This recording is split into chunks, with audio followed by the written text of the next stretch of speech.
మహదేవప్ప మృతిపై కేంద్ర మంత్రి బండి సంజయ్ ఆగ్రహం వ్యక్తం చేశారు. మహదేవప్పది బలవన్మరణం కాదు, కాంగ్రెస్ చేసిన హత్యగా బండి సంజయ్ ఆరోపించారు. ఓటమి భయంతోనే బెదిరింపులు, అరాచకాలకు పాల్పడుతున్నారని మండిపడ్డారు.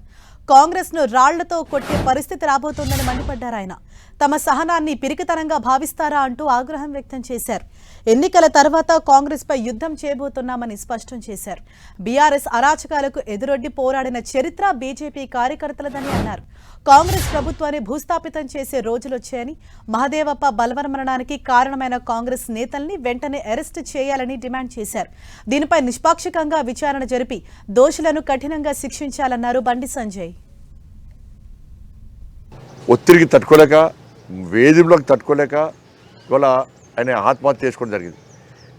ఇది ఆత్మహత్య కాదు, కాంగ్రెస్ పార్టీ ప్రభుత్వం చేసిన హత్యగా ఇలా భావించాల్సి వస్తున్నది. నేను ఒకటే హెచ్చరిస్తున్న కాంగ్రెస్ పార్టీ నాయకులకు, గతంలో బీఆర్ఎస్ పార్టీ ఇదే విధంగా అరాచకాలు చేస్తే భారతీయ జనతా పార్టీ కార్యకర్తలు ఎక్కడ భయపడలే, ఎక్కడ నిరాశ చెందలే.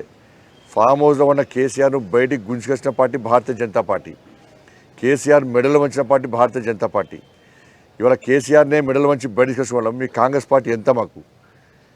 ఇలా కాంగ్రెస్ పార్టీ మొదటి నుంచి కూడా మున్సిపల్ ఎన్నికల్లో నోటిఫికేషన్ వచ్చినప్పటికీ కూడా అనేక ప్రాంతాల్లో భారతీయ జనతా పార్టీతో పాటు ఇతర పార్టీ కార్యకర్తలను ఎత్తుకపోవడం, బెదిరించడం, వాళ్ళ కుటుంబ సభ్యులు ఉద్యోగస్తుంటే వాళ్ళకు వార్నింగ్లు ఇవ్వడం, పోటీ నుంచి తప్పించే ప్రతి చేయడం.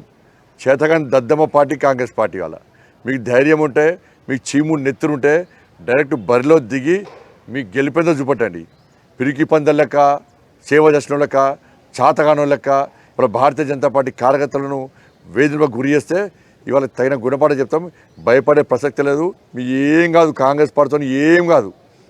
ప్రజలు రోడ్ల మీద తిరిగే పడే పరిస్థితి ఉన్నది. తిరుగుమని రాష్ట్ర ముఖ్యమంత్రిని తిరుగుమని చెప్పి రోడ్ల మీద తిరుగుమని చెప్పాను. మీ మంత్రులను రోడ్ల మీద తిరుగుమని చెప్పాను.